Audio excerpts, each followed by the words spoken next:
began with the Poulenc Sonata, and I suppose as a whole sonata, we could say that this was a really vivid performance. There were marked contrasts.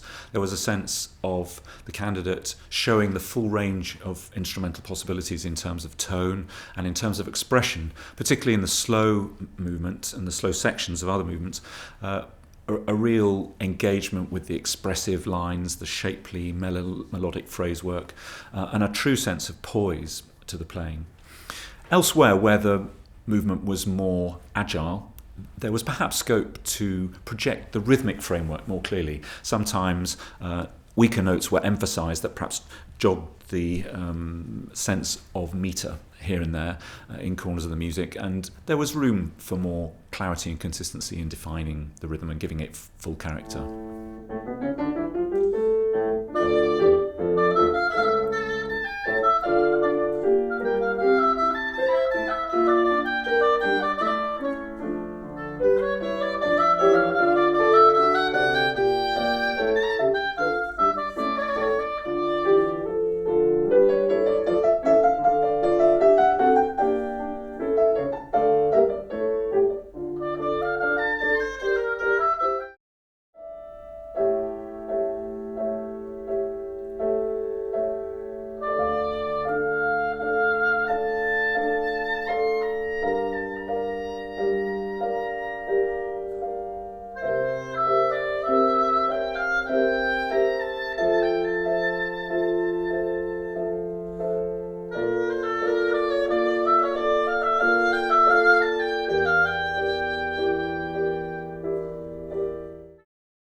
Next, it was the Marcello Sonata, and it was interesting and impressive how a different sonority was quickly achieved, a sense of the different context, stylistic idiom of this piece.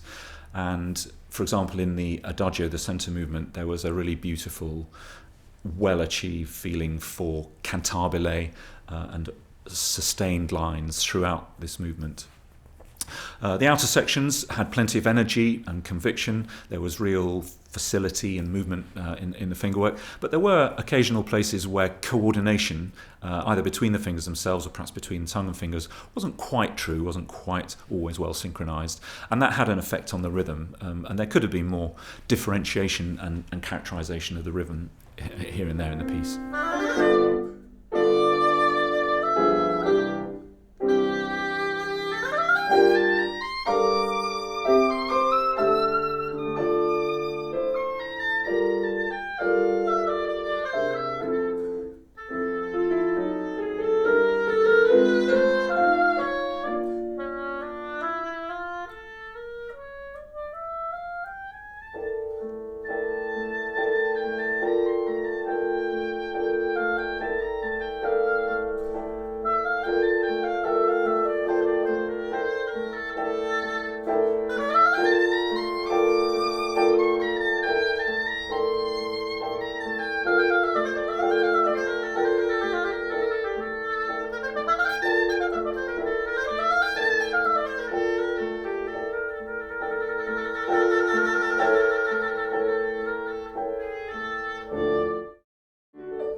So thirdly, we heard the Groeth, Sarabande and Allegro, a two-section work.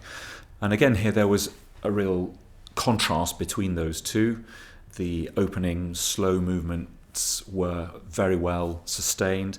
The rapid rising arabesque figures, the filigree movement in the fingerwork, that all worked extremely well. There were one or two top notes that caused problems, didn't necessarily speak as willingly as they might have done, some issues in inconsistent control of the tone.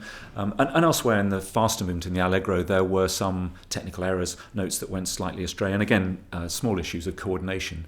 But errors such as these mattered very little in the overall context of a really committed and persuasive performance. There was a sense of a musician engaged with the music, comfortable on the instrument, and really putting things across. Moving now to thinking about the performance as a whole.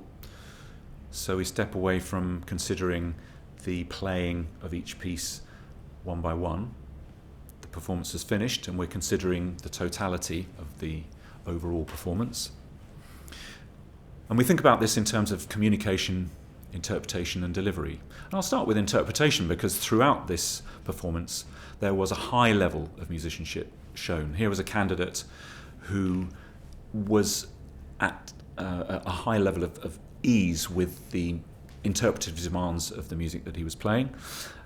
There was awareness and control of the relationship between the oboe and the accompaniment. It was different in, for example, the Poulenc than it was in the Marcello, where the relationship is quite different from one stylistic period to another.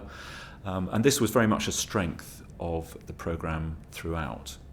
In terms of delivery, there were inconsistencies.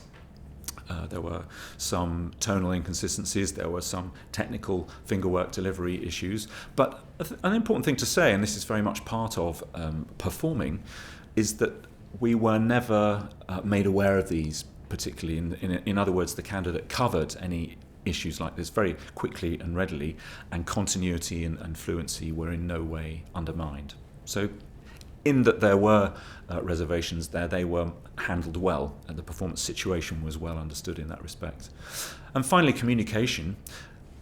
Although the sound and in a sense an understanding of the music and a projection of ideas was strong, there was more feeling, potential for feeling of outward direction to this performance. It did have a slightly insular, stand-focused quality, and there was room for that to be a little more expansive and communicative, outwardly directed to the audience, to the examiner. So all in all here, we've got a mixture of strengths with very few weaknesses, and that's why overall this ARSM will come out at distinction.